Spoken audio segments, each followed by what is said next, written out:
Okay, I think it's good. Yeah, Good. now it's back to how it was before, where it was quiet. All right, I'm Um, gonna be like a statue. I'm not gonna move. oh my God! You know, I'm gonna start the video with you saying you're gonna be like a statue. Uh, all right, here we go.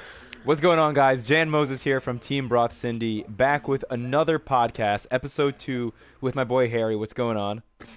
What's up? It is great to be back. I know all of your fans have been begging me to come back on the podcast, so I'm glad to be back. Great. It's great to be back on the second podcast, and I'm ready to get started.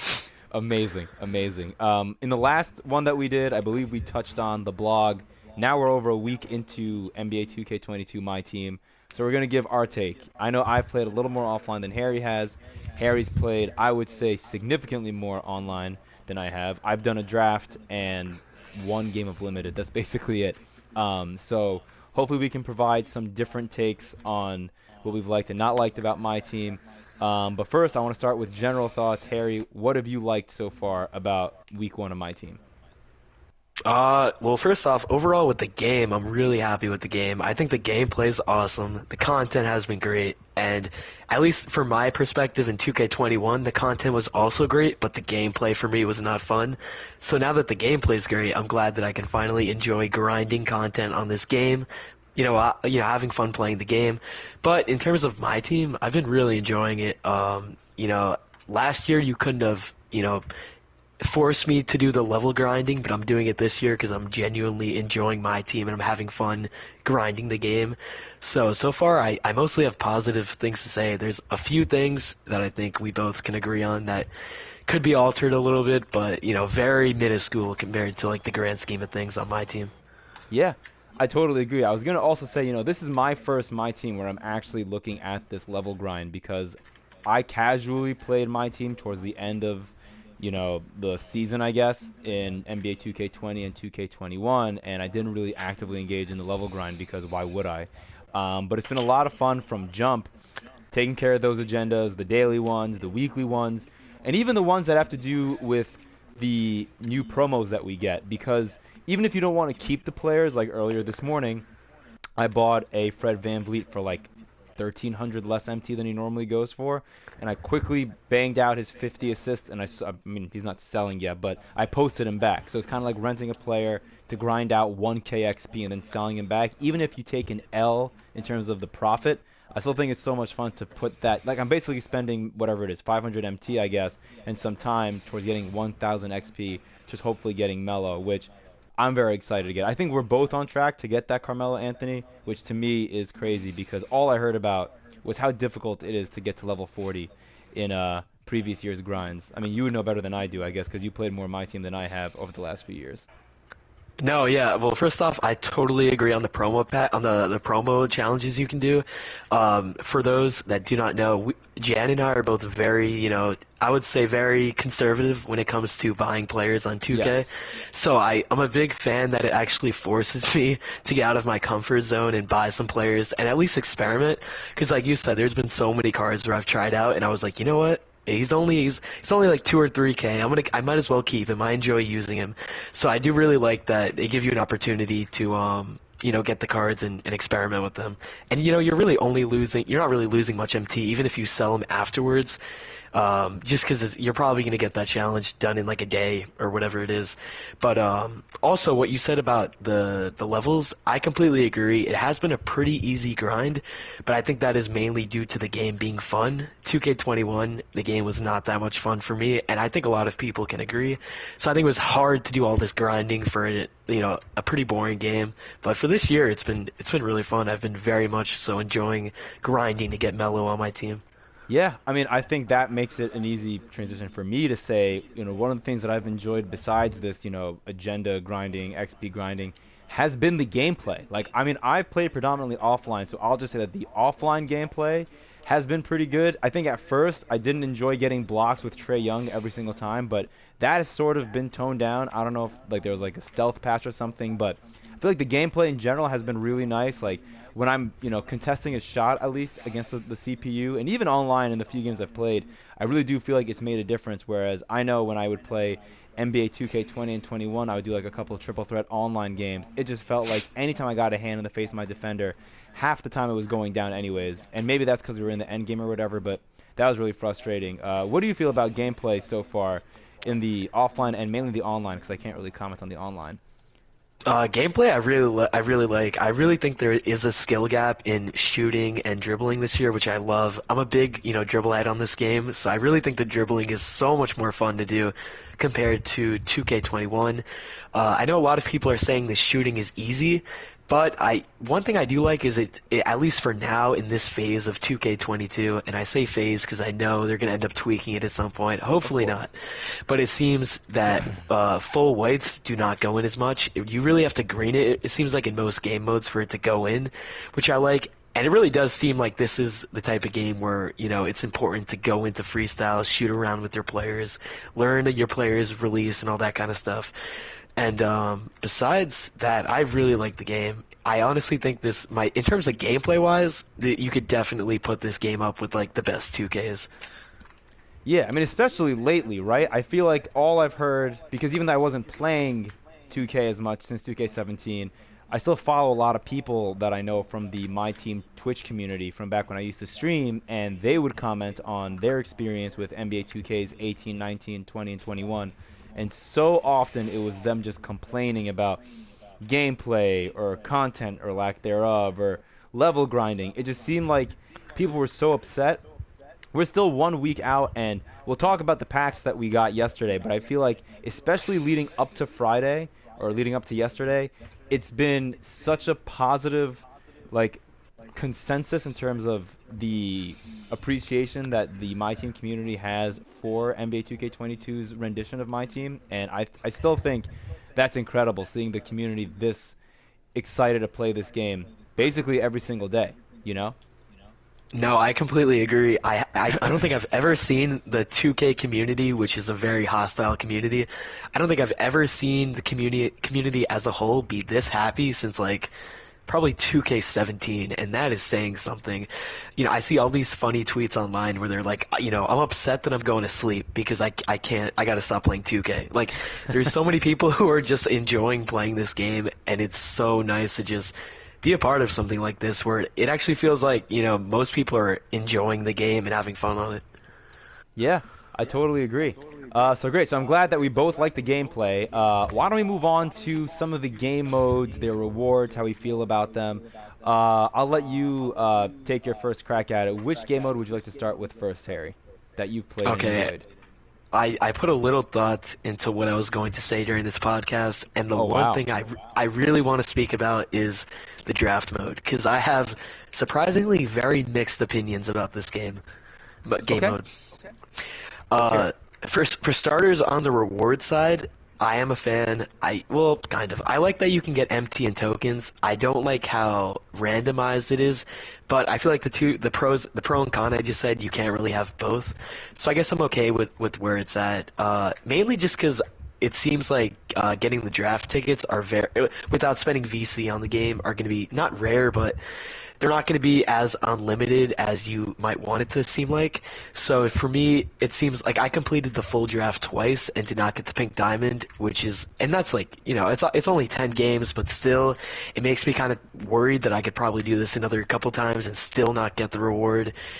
But on the positive side, I have gotten a bunch of tokens and MTN player packs from doing this. So I think it has its pros and cons. In terms of gameplay, I am not a fan. I know I said I talked about how much I love 2K22 gameplay, but I don't know if it's me. I would love to hear what you think about it. But if you play a game of the draft and then you hop into like a domination game or even a limited or unlimited game, I feel like I'm playing a completely different game.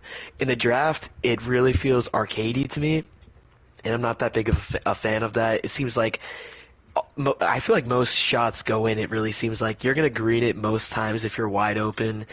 And that's not even, I know I talked about skill shooting, but it does not feel like that. It's very easy to shoot in that game.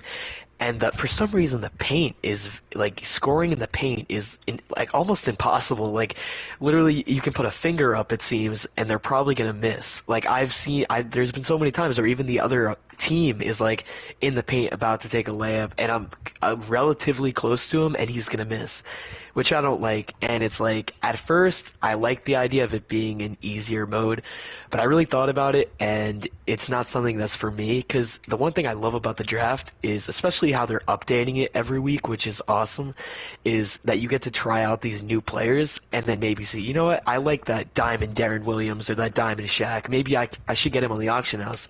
So in my opinion, it doesn't. I don't know how you can't really judge if you're good with the card in the draft when, for me, the gameplay feels completely different compared to, like for instance, like limited or unlimited. Yeah. So I agree with you. I will say that I don't like the gameplay in the draft mode that much. It does feel slightly arcade. I can't really put my finger on it. I'll say that I think some of it is just me getting reacclimated to the online play style because, like, I would get a decent center, like, I don't know, like a Sabonis, for example, and I would try to do a drop step, and I would drop step in the paint, and then he, for some reason, would have a shorter guy on him, and he wouldn't be able to finish over him, which was Yep. No, incredibly and I'm frustrating. telling you, sorry to cut you off. That's That okay. does not happen. That does not happen on unlimited or limited. That is that's a primary thing for the draft. And another thing I've noticed is like they barely call fouls. There was one point I wish I got this clip because it was honestly funny, but I had a center in the paint who no, my center was on defense in the paint, and I swear the other team, whoever the center was, he straight up elbowed my guy in the face. I've never seen an animation like that. My center gets injured, Jen, and they did not call a foul. Like my guy literally gets elbowed in the face and immediately gets like that injury like icon on him, and they didn't call a foul. I'm like, I don't know how. Well, if you get injured, that should be an automatic foul at that point. But it's like it's crazy. It's all like war rate when you're in the paint. They don't call anything. Yeah, that is. I mean, I totally agree. Okay, the echo's back, but honestly, it's okay. It got better. Never mind. Whatever you just did, leave it. Better. um, okay, it just got worse. I think for a second. I don't know Okay, what what about happened. now? Let me see. It's still bad, but it's okay. We can keep working through it. It should be fine. Okay. Anyways, I agree with you. The draft is fun. I do not like when I finish a draft and it feels like I got a bunch of players that are not going to fit. Yep. Like Because it feels like you wasted your time and yeah. effort playing the game. And it's weird that I feel like so many of my opponents have just gotten better players than I did. Like I told Harry, I just redrafted. I have my team up right now on the screen, at least my starting five. And I was getting really pumped. I was saying I'm going to open up this flash pack, and I'm going to hopefully pull an Amethyst. And I literally pulled the Darius Miles, the James Worthy, and the Duncan Robinson, like the three worst players from the set. And then I didn't get anyone else that's really, going to stand out. Like I got a Ruby or two, but no amethysts, obviously no diamonds, and I'm gonna probably go online. I'm gonna get my cheeks clapped. But it's fine. It is what it is. Harry and I both, like we've said, we finished at least one draft. Neither of us got the Glenn Robinson, which is fine.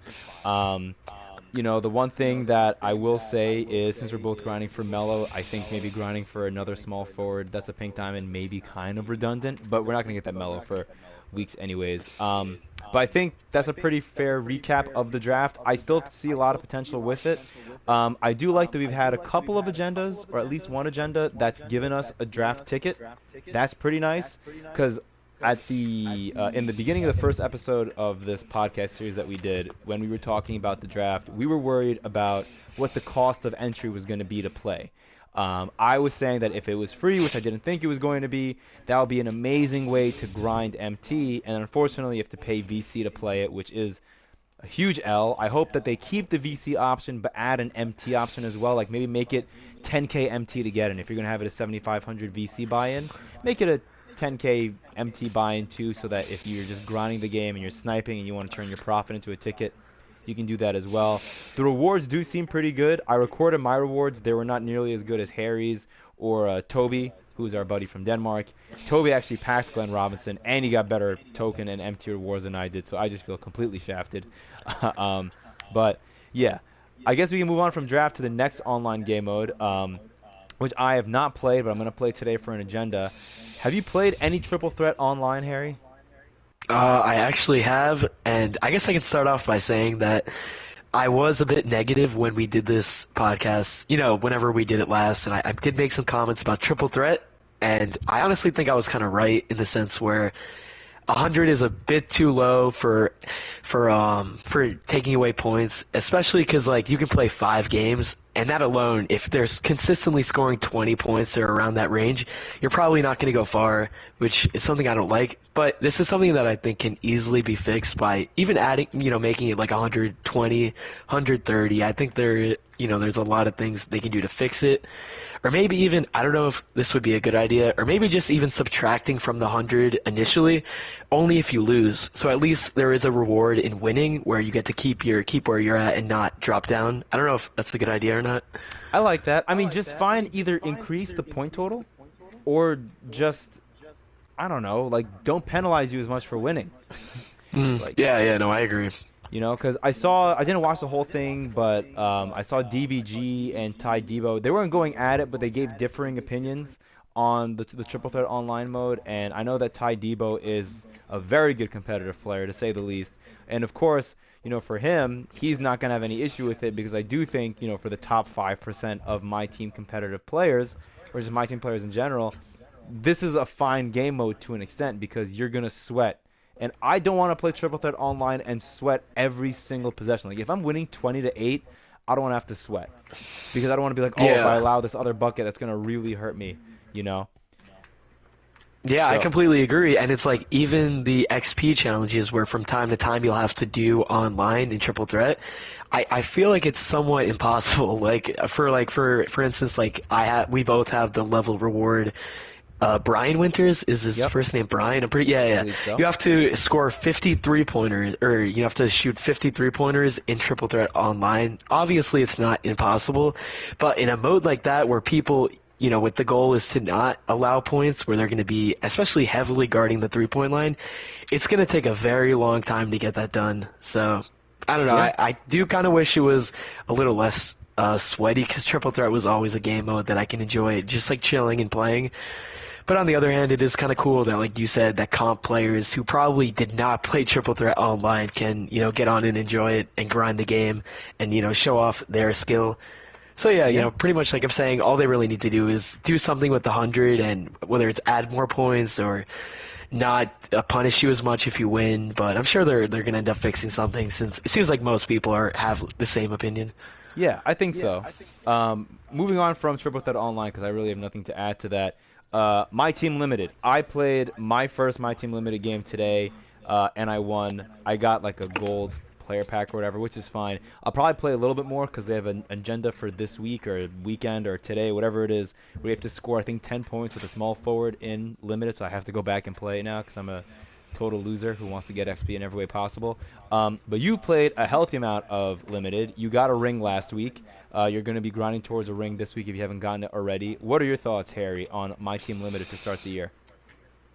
I like limited. I have 2 of my rings, so I'm already set for this weekend, which is pretty cool. I actually really did enjoy playing limited this weekend. If there's one thing that I don't like, and that is coming from someone who played a couple games and got the ring, is I think it should be a little bit harder to get the ring. I think it should require more games, especially when you're giving out rewards like a Pink Diamond Devin Booker, which I think will be a pretty valuable card for at least, the entire second season, I would say. So I think the fact that I could do even like the first week, I played 1 game and I got the ring, and that was in a rage quit. It was like a 30-second win, and I got a ring, and I was like, all right, well, I guess I'm done. So I wish for a reward like that. They would make it more. They would just make they would stretch it out a little bit, or even I wish, in a perfect world, I wish it wasn't as randomized. I wish there was a certain amount of wins you needed, kind of like Weekend League and Madden. But if they want to keep it like this, yeah, I would just rather than make it, I guess, harder to get a ring. Okay. What are your thoughts on the rewards that you can get from Limited? Well, I literally the first weekend I played 1 game, and the second weekend I played like 2 games, so I haven't really got to see much of the rewards, but I did get an Amethyst player pack the second week, so I guess if the rewards are there, they're pretty good.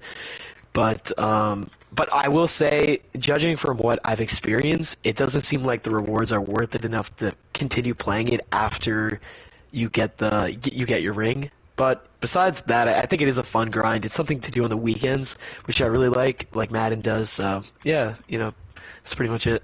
Okay. Yeah, I was gonna say I kind of agree with you where if they could make it kind of structured where you have like at 10 wins you're guaranteed to get a ring and maybe you have increased odds the further you play. Like if you don't get it, by your fifth win your odds go up all the way up to 10 where you're guaranteed to get it if you haven't gotten it already. Just so that people aren't grinding, mindlessly for hours. Like I can't imagine people playing like past game like maybe 20 and limit and you still haven't gotten it. Like would you still want to play? I'm telling you, there is no way that is possible. You Right? get the ring within at least a few games, Okay, good. and I was gonna say one more thing. Back to how I said you should stretch it out a little bit and make it like allow it to take you more games to get the ring.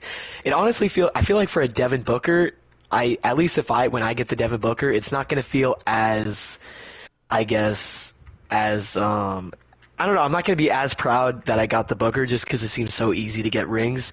So I feel like I'd rather, if they're going to release a cool card like that, I'd rather them make it feel like you grinded enough to get it where you deserve the card. But, like I said besides that, that's like my only complaint. Okay. Yeah, I mean, I'm gonna hopefully play a little more today, but I mean, I feel like limited seems pretty cool. The rewards that you've gotten are limited, like because you only played 3 games, but they sound decent. And I do still think there's some sniping potential there because as we get later on into the season, and we hopefully will see maybe more like theme team based, like you have to have like 576er players, then people will be able to snipe those and flip them. So. I think Limit is pretty cool. Have you played any Unlimited, Harry? Because I have not. I have not, but it's the same thing as last year. I like the unlimited game mode. I think it's a lot better than the 12 and 0. I It's hard because there's so many things to grind in my team every season. It's hard to think when I'll have the time to actually grind a full season when I'm not, going for the level reward or catching up on domination or triple threat.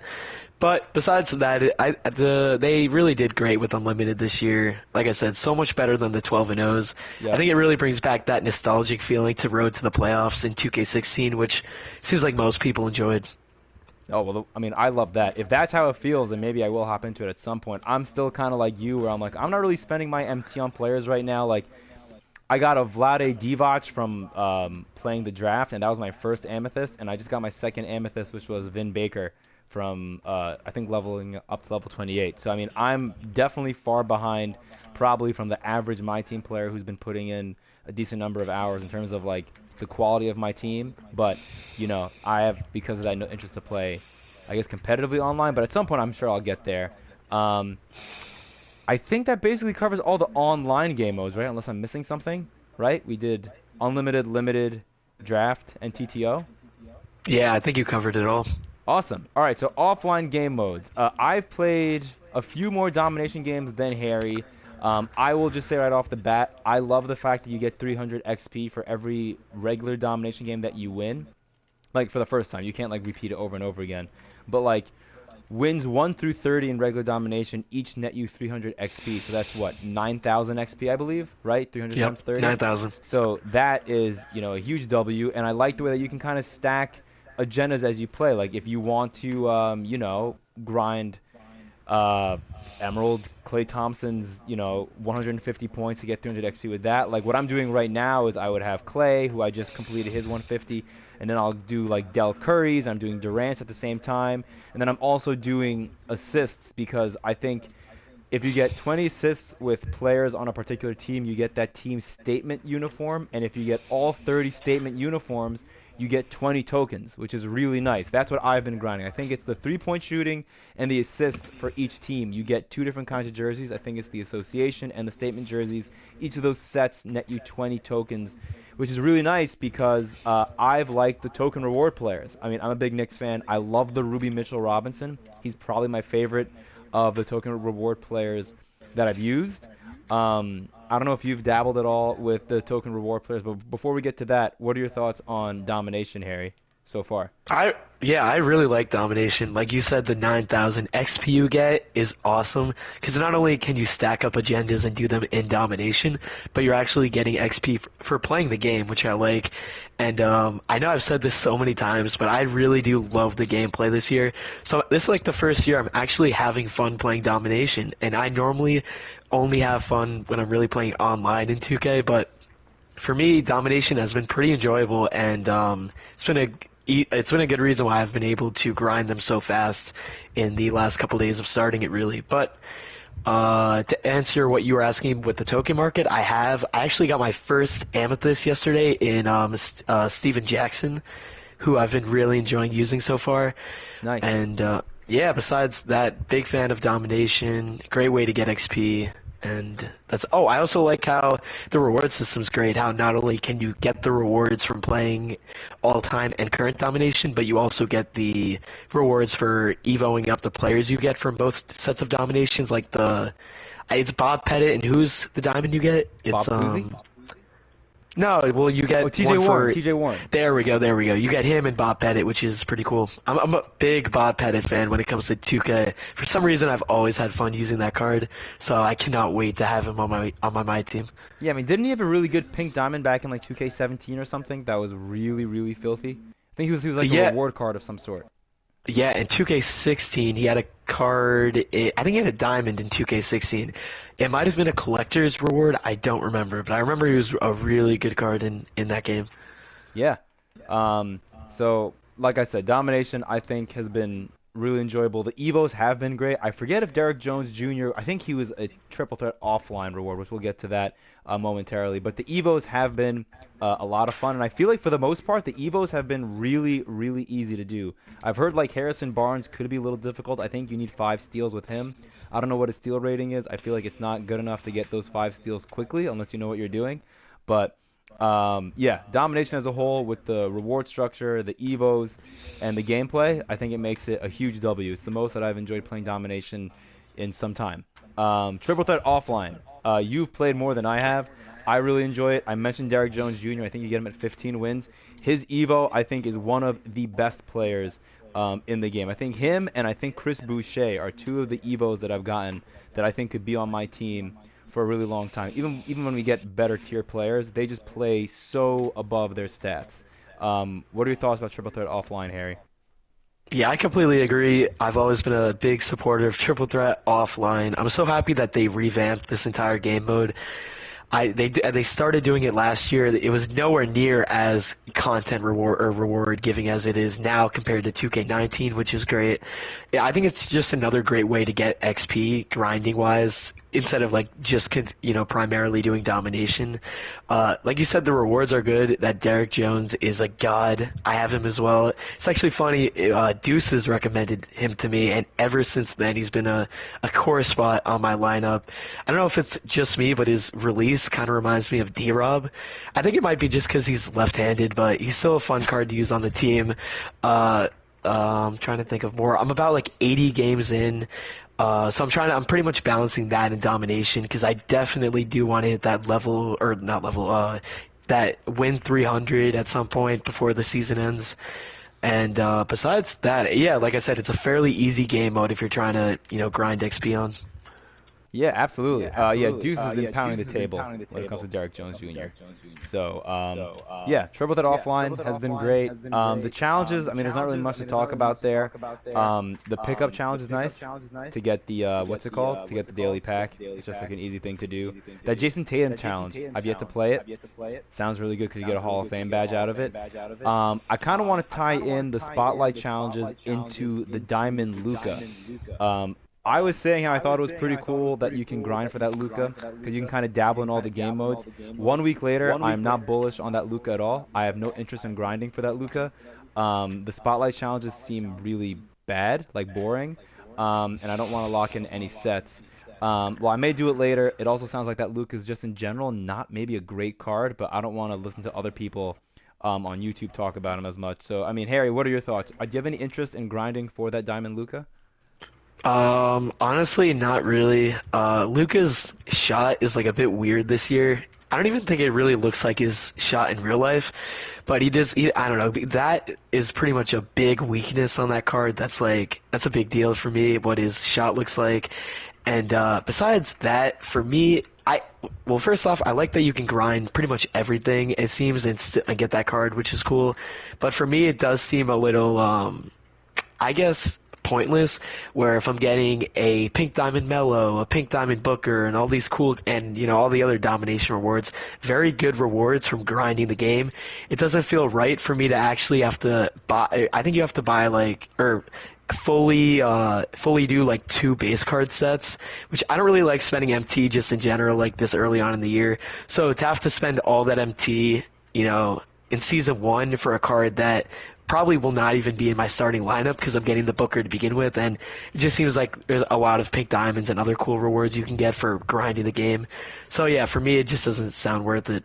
Yeah, I agree. The only thing I was thinking about is will they find a way to will they give us other event players? Because they kind of made a big deal of that, or not a big deal, but they made it a point to bring it up in the blog that we're going to get these event players. I wonder if we get them once a season, and then when you lock them all in, or if you get them all, then you get like a cool player, like kind of like a Charles Barkley Pink Diamond, like from a few years ago. But I just remember that Charles Barkley not being worth the grind, and for that reason, even if they were to do that, I have no interest in grinding for Luka and any of these other players that we could be getting, at least for right now. I just wanted to quickly throw that out there to you, see what your take was on that. I feel like that basically covers all of the offline games. Have you engaged in a lot of the card grading, or no? Do you not care for that at all? I sent a card to get up to get graded week one or day one, and I still have yet to get my grade back. So I want Okay, my Emerald so Chris Paul back, 2K. no, no, I want it's my there. Chris Paul back. It's there. If you go to the grading I service, know, but I can't use him on the game until he gets graded. no, is he not? Hold on, no, he is graded. No, my Chris Paul did not get a grade yet. So you have to like pick him up. Like you need to redeem him once he's done being Wait, graded. really? Yeah. Look at that, Harry. Unbelievable. Your entire Wait, thing hold my on. team I gotta is figure this out right invalidated. now. Now I feel bad for going off on 2K. Yeah, so if you go to the grading service and then before, like instead of picking a card to grade, you go to the right, you're gonna see him right there. Oh my god. This is Harry and on Chris me. Paul reunited. Chris Paul is back on my team. I'm very happy about that. Let's see. First, I'm sorry to interrupt the podcast. I gotta No, no. find out what my grade is on this Chris Paul. He is a 7.0. Well, all that Not work. bad. Not bad. So I'm assuming that means you've not really dabbled in it all that much. Oh, wait, my bad. That was the wrong card. He's actually a 9.5. Oh, that's So, great. great to have Chris Paul back. Very good. Yeah, I'm not sure how much you've engaged in it. I've engaged in it a pretty fair amount. I will say I don't like how ugly it makes the cards. So I did a pack opening, which I may upload that I did yesterday. I didn't pull anything better than James Worthy. But I did pack a hollow PJ Brown, a center on the Pelicans, and I love the hollow card art. We were talking about hollows a little bit during the first episode where we were talking about the blog in general, and pulling a hollow honestly is really cool, and I have no plans on grading any hollow that I ever pull because it just makes the card look so ugly.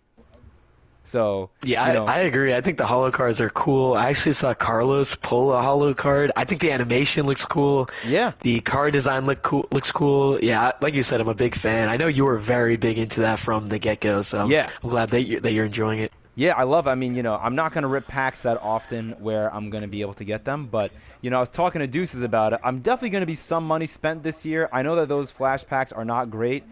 We were debating yesterday, him and I, how many packs I should rip. And I ended up just doing a 10-pack box because, to me, they're so expensive. I don't like the idea of a box being, $50. And, we don't have to really talk about it because I know that they did it last year too. So it doesn't really change much. But, speaking of the box, and I feel like, in general, since we spoke about how, positive we are about my team, why don't we get to the packs that we dropped yesterday? I know you're incredibly passionate about it. In our, like, pre-recorded or, pre-recording talk, you were quite heated about us getting, the flash players or the glitch players, I should say, this early. So, Harry, the floor is yours. What is your take on the content that we got yesterday in my team? Yeah, it's kind of funny because when the cards first came out, I was looking at their stats on IMDb, and I remember looking at the Diamond IMDb, Rose. Did I say that 2K incorrectly? no, it's 2KDB. IMDb is that website for like movies and the Yeah. actors. Yeah. All right, that's my bad. That is a W. I love that. Okay. All Yeah, right, okay. we might Continue. have to cut that out No, of no, we're this actually gonna podcast. only submit that onto the YouTube Okay, video. okay. Yeah, so when I was looking at their stats and I saw the Diamond Rose and I saw that he had a 77 three-pointer, I was kind of happy. I thought, you know what, 2K is doing good. They're not fully loading these diamonds with insane three-pointers and stats, and I thought that was awesome. And then I go to the Mutombo to see that Mutombo, who has probably never made a three-pointer in his entire NBA career, has an 83 three-pointer. Yep. Yep. That to me just blows my mind. And it's like, as I mentioned before we did the podcast, I've played 2K somewhat since 2K16. And I know that ever since like 2K17 and onwards, 2K has kind of, gone into this idea where they think they need to give everyone OP stats, which I don't like to begin with because it ends up getting to a point where all the 99 cards have no weakness at all, and it just makes the game not fun at all for me. But it's like the point I was trying to get to was I accepted that this is something that 2K is going to do. There's nothing I can do about it. But they've never done this so early on in the year. For them to do this week one is not good for me. I don't like that. And something I didn't get to mention before was I love how they started every card out with a pretty low overall, which I love. I mentioned that in the first podcast because it makes the game flow longer. It makes everyone more excited for the higher overall cards to come out.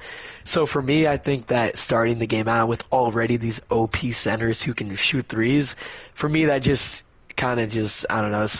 I'm trying to think of the correct word, but it's not the game will not I guess progress as great as it could be if we're already starting out with these OP cards. I don't know if you agree. Yeah, I mean, I totally agree. I mean, the example that I want to give, because you already spoke about Dikembe Mutombo ad nauseum there.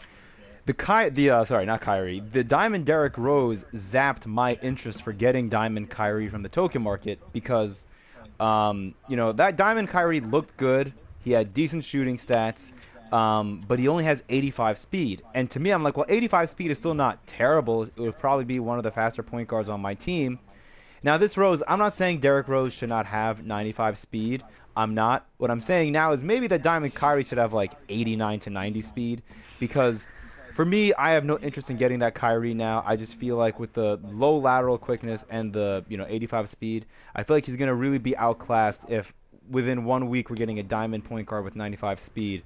I do think kind of like what we were talking about before we started recording, it's going to be very interesting to see how 2K progresses from here. What do they do for next week's launch? Because I would like to see Derrick Rose's Diamond have a good run at being the top point guard in the game for a while. We just got a Chris Paul earlier this week, didn't we?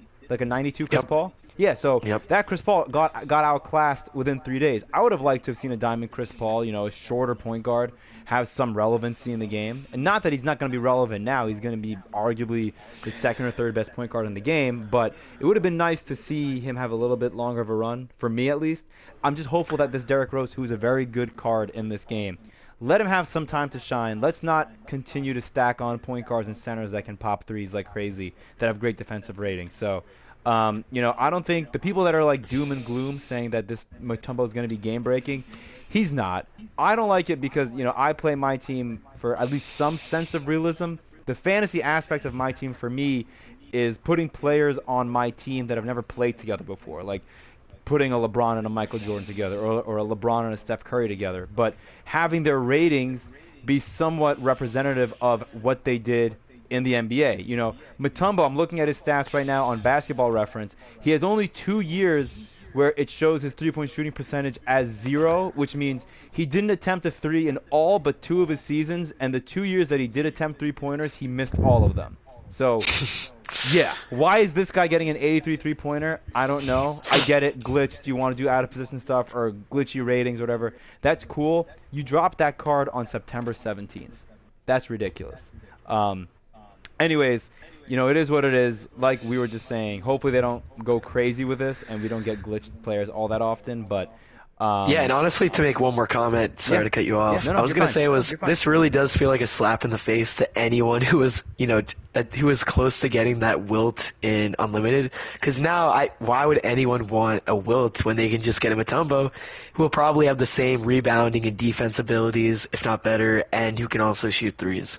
Yeah, I totally agree. I mean, in a way, this kind of reminds me, it's not as egregious, I guess. But when there was that Diamond Kareem grind back in like Yeah, yeah, yeah. 2015, 2016, and then they dropped a Diamond Kareem that was better in packs, like shortly after people finished grinding for it.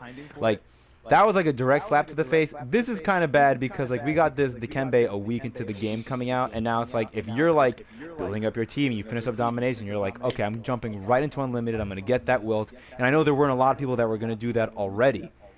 Now that player pool of people that were interested in playing unlimited and grinding for wilt, that number has to have dwindled significantly when you see that there's a Dikembe Mutombo who's up for like 200K, or you can pack him, and he's gonna give your team more value than that wilt. So I agree Yeah, with you. I completely agree. And honestly, what you said about the Chris Paul, I didn't even think about that because that's honestly that adds a fear factor where now if a new card comes out, I'm never one that's going to be fast to buy a card when he comes out. But if I was, I'd be scared if I were to consider getting a new card because if it only takes 3 days for another card to come out, that's probably better than that previous card. I don't know. It's a bit scary to me. Like, people must be angry who bought that Chris Paul for literally 3 days later for a Derrick Rose to come out who is better, and I'm sure that Chris Paul dramatically dropped in price right after. So that is something that honestly I didn't think about, and I think that's a problem. Yeah, no, I mean it's a big problem. It really is. But anyways, point being, it's only one pack drop. I personally really like the budget cards that we got out of it. I mean, that Darius Miles is one of my favorite players from that set. I am enjoying using him so much. The Duncan Robinson's a lot of fun. Yeah, that Duncan Robinson, I got him for the XP challenge, and immediately I decided to keep him. That card is really fun to use, and he's super cheap on the auction house. Yeah, which is great. I mean, that's like the main thing I think you want to do is, besides the fact that you want to like snipe and take advantage of the market going down, you want to buy these budget players obviously while they're in packs and they're hot because, they are going to go up, I'm assuming, a little bit in price, and maybe not a lot like the lower tier guys. They won't go up enough where like it's going to warrant you wanting to buy them today versus like in a week. But I think that they're all great. Even that James Worthy, I know he's not like super flash or anything, but like I'm like super cheap like Harry always criticizes me of being. I'm still No, running trust like me, I'm the same way. I I would know. never. Well, because it makes sense. Like when I'm running domination, why am I gonna run all rubies when I can run a couple of emeralds and a couple of sapphires that fit a role? Like I have, if I'm playing a team like Phoenix who has Jay Crowder at power forward and domination, I'm gonna put Emerald Sean Marion on him because he's the same height as Jay Crowder and he's an excellent defender and rebounder and he's only an emerald. So for me, I love Sean Marion. That James Worthy is so great at power forward. He's 2 inches taller. He has a better three ball, and he's just as good, if not better, on defense. So really, all three of those budget cards, fantastic. Yeah, I completely agree. Sorry, one more No, time. no, all good. Um, I was gonna say that it kind of reminds me of 2K17, where it seems like even the rubies are very good in this game and can hold up. I think with amethyst and diamonds. Like I remember in 2K17, I had a ruby KD and a ruby Clay, and they were so good. They could easily have been, compared to the amethyst KD or diamond Clay or whatever it was. So I really like that. I think that also makes the domination grind and all these different grinds more fun. Is that these cards you're getting for very cheap on the auction house, or that you're getting through domination or through triple threat, are actually very fun to use in the game. Yeah, I definitely agree. Just a couple of other miscellaneous notes since we're going to be wrapping up here in a bit. Speaking of having fun with the game, dynamic duos. I've been having a blast tinkering with all these dynamic duos because it kind of goes hand in hand with us being more on the frugal side of things and not want to spend a lot of MT on players. I'm taking guys like Kirk Heinrich and Ben Gordon, who are two of my favorite players. They were like role players from back in the day, and using their dynamic duo. For me, I don't know if you've dabbled a lot with the dynamic duos. The Clyde and Arvydas Sabonis duo is filthy, just disgusting. Sabonis, I think it's gold dimer, which is great for any one of these three-point challenges you're trying to do, or if you're trying to get those association unis where you need, I think, 23-point shots with players from a particular team. Just get an offensive rebound, kick it out with gold dimer, and splash it. So Have you played with any of the dynamic duos at all, or no? Not yet, but I will say I have nothing but positive things to say about dynamic duos. I'm definitely going to look into doing those soon at some point, but I really like that aspect of the game. I think it's another cool thing that my team has that makes card collecting even more fun. I really hope, if one thing I can say is I hope that 2K continues doing this. I know 2K does not have a great reputation for continuing to do dynamic duos consistently throughout the year. But if they do, I think that would just be awesome. Yeah, I totally agree. Because they've been so much fun to use so far, and it would be a shame to see them not update them. You know.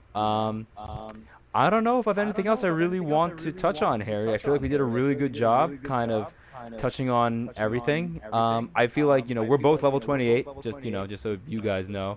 And I don't know exactly where people should be, but I think Harry and I are probably a little past the average person in terms of the level grind. I know that it ramps up though, so it's not like being only 12 levels away is like, oh, we're so close. We're what? I'm at, I guess, 28,000 XP, and you need 150,000 for Mellow, so I don't feel great. Yeah, honestly, it's like it's crazy. Because I've never done this, so I have the same experience as you. And you saying that we're above average, which I completely agree. Don't get me wrong, but to think how far we are from that 150K in 34 days of 2K, it's a little scary. I've never done this. I'm sure that if the people who have done this, well, could easily be like, oh, don't worry, it's possible. I don't know. I'm sure we'll get the mellow. I would be shocked if we don't get him. But yeah, I guess we'll see what happens. Yeah, because we're what? We're 34 days away from the end of the season. So if we grinded, what, 29,000 XP in a week, 30,000 XP in a week, I mean, I think we're probably on track. But the problem is a lot of the stuff that we're grinding are like season-long objectives. They're not like the daily ones that we're getting that are giving us this like, huge chunks of XP. So, it's Yeah, gonna be not only really that, interesting to and see. obviously at some point we're going to lose the ability to get XP through like domination. So that's Yeah. going to be another easy and accessible way to get XP. That's going to be taken from us. I don't know if this happens. I'd love to see them add a new domination thing for all time. I doubt it. I think I would have heard about that at this point. But Yeah, regardless, I think getting 9K from doing regular domination is super great. yeah, it's fantastic. And, I just don't have to rely on grinding the welcome to my team stuff. Like I don't have to go out and grind like Andrew Bogut gets 150 points. I feel like I would go insane It doing will that get kind to of that stuff. point. Yeah, I But mean I think it honestly, will. I guess in 2K's not in 2K's defense necessarily, but if they continue to do two promo packs a week, and we get obviously the two different promo subsections of XP things that you can grind, I think we should be fine because those are pretty high valued compared to the day to day stuff we get. They're normally in the 750s to 1,000, 1,500. So I think if it keeps on going around this track, we should be fine. I think so too. And anyways, I don't know how often we're gonna do these, but I kind of enjoy doing like a State of the Union type of thing where we talk about our thoughts on my team. Not sure if this will be weekly, but maybe when there's another big event that happens. Like I think the main motivation for me wanting to do this now was it's been a week. Let's talk about it. And then we happened to get those glitched players yesterday, so that really made me want to talk to you about it today because I know the both of us are very adamant on we don't want to see players come in with unrealistic ratings, and we don't want to see players with those unrealistic ratings come to the game a week into launch. Um, but hey, we're here. We're still, I think, for the most part, very positive about my team. So kudos to the 2K team. You've not messed it up so far. And I maybe even go as far as saying they've actually done a really good job. I'm actually genuinely enjoying my team, and that's something that's very difficult, I think, for me to say because I'm not used to having to say that. So Yeah, I yeah, think if I would have showed you that clip of you saying you think 2K did a great job, like even 2 years ago, I think you would have been absolutely shocked. But yeah, honestly, 2K really did do a good job. Like I said, gameplay is great, content's great. There are a few things that both Jan and I can agree on that do need to be fixed. But like I said, they're very small things in the grand scheme of things compared to like the bigger things that are just great in this game. I don't know the next time we'll talk about this game. Maybe unless something big happens, I assume we'll definitely talk when the season ends for sure, and 100%. we'll talk about our new Mello who will be on our team. Jan and I are both huge Knicks fans. Yes. So honestly, I think if it was any other card besides Melo, I wouldn't be as motivated and excited to get this card just because Melo is my all-time number one favorite player. I love Melo. So not only is it Melo, but it's Knicks Melo, and Yeah. something that, like I said, I love. So yeah, it was great being on the podcast. I had a great time talking to you. And that's about it. I look forward to our next podcast. Yeah, likewise. Thank you, Harry. And whenever we record that next, you'll obviously be on. Hopefully, we'll have some more positive things to touch on and less negative. I mean, again, look, I know we were pretty critical about 2K when it comes to their pack drop yesterday. I think we have to be kind of critical of that. We're not just going to come up here and blow smoke up their asses for like 50 minutes to an hour. We need to kind of hold them accountable for stuff they do that we don't agree with. And I still think that if we're going to do that, we have to still be positive when they deserve credit. So they've done a great job. Harry and I are very happy. And, to those of you listening, thank you for taking time out of your day to listen. I don't know when the next time will be that we're going to record this, but we'll see you then.